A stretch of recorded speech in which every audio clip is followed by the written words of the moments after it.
Hey everyone, welcome back to my channel. आप देख रहे हैं कि आर स्टडी क्लासेस और आज हम पढ़ने वाले हैं क्लास 7th का हिंदी दूरवा का चैप्टर 7 जो कि है पुस्तकें जो अमर हैं।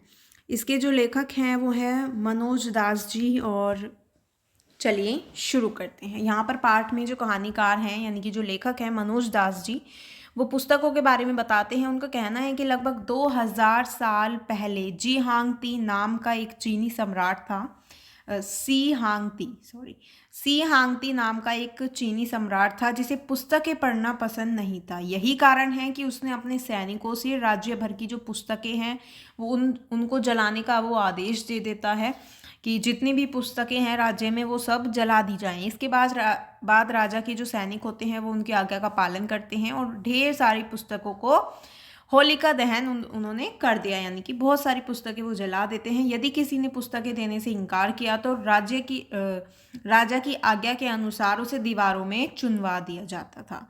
उसके बाद कई वर्षों बाद जो सम्राट हैं उनकी मृत्यु हो जाती है। उसके बाद जिन पुस्तकों को जलाया गया था अब वे नए रंग रूप में प्रकट होने लगी। महान दार्शनिक कन्फ्यूशियस की रचनाएं भी, जिसे दुनिया भर में लोग आज भी पढ़ते हैं। लेखक कहता है कि किताबों को नष्ट करने का एकमात्र उदाहरण सिर्फ 3 में नहीं बल्कि नालंदा विश्वविद्यालय के प्रसिद्ध विद्वान हुएनसोंग को एक रात सपना आया था कि विश्वविद्यालय का जो सुंदर भवन है वो कहीं गायब हो गई है और वहाँ भैंसें बड़ी हुई हैं। ये सपना बहुत जल्द ही सच हो गया जब आक्रमणकारियों ने विश्वविद्यालय के 3 विभागों को जलाकर राख कर दिया था।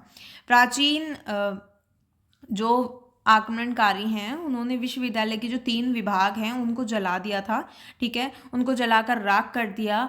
और प्राचीन नगर सिकंदरिया में एक बहुत बड़ा पुस्तकालय था, वहाँ पर बहुत सारे पांडुलिपियाँ थी और वहाँ पर 7वीं शताब्दी में जानबूझकर उनको जलाकर दिया गया।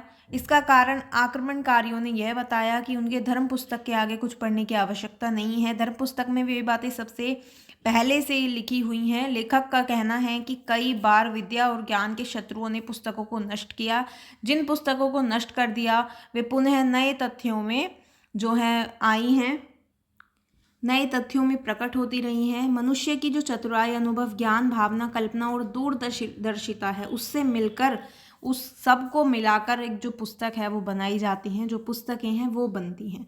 कई बार पुस्तकें लोगों को मुँह जबानी याद होती हैं। पुराने ज़माने में संस्कृत की पुस्तकें, बाइबल, महाकवि होमर आदि की रचनाएं लोगों को याद थी। भारत के कोने कोने से कवियों और विद्वानों ने जो संस्कृत है उसके ज़रिए ही भारतीय साहित्य का भंडार भरा और प्राचीन भारत का दर्शन व विज्ञान दूर दूर तक के देशों में फैलाया। ये हमारा कुछ ऐसा चैप्टर था। इसके जो लेखक हैं वो मनोज दास जी हैं, लेकिन इसका अनुवाद जो है वो बालक राम नागर जी ने किया है। यहाँ पर हमारा चैप्टर कंप्लीट होता है। अगर आपको अच्छा लगा हो, समझ आया हो तो वीडियो को लाइक, कमेंट, शेयर ज़रूर कीजिएगा। साथ ही चैनल को सब्सक्राइब कीजिएगा और बेल आइकन ज़रूर प्रेस कीजिएगा ताकि जब भी वीडियो आए आपको नोटिफिकेशन मिल जाए।